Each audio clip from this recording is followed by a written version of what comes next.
People who attended a church service in Bartow County are closely monitoring their symptoms after several members tested positive for COVID-19, and the church reported on Facebook one member has died.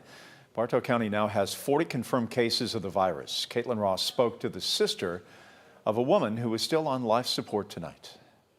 Like a weight lifted.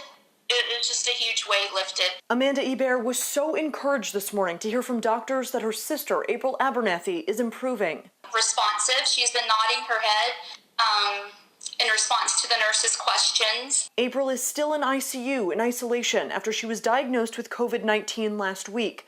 Her husband, Kyle, also got the virus and was hospitalized, now recovering at home.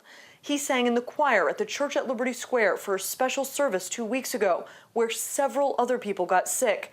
According to the Floyd County medical examiner, 65-year-old Elizabeth Wells died from complications of COVID-19.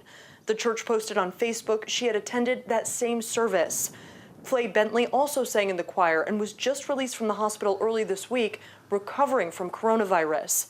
Amanda says she's hopeful April will come home soon. But I can't wait to see her. I cannot wait to see her.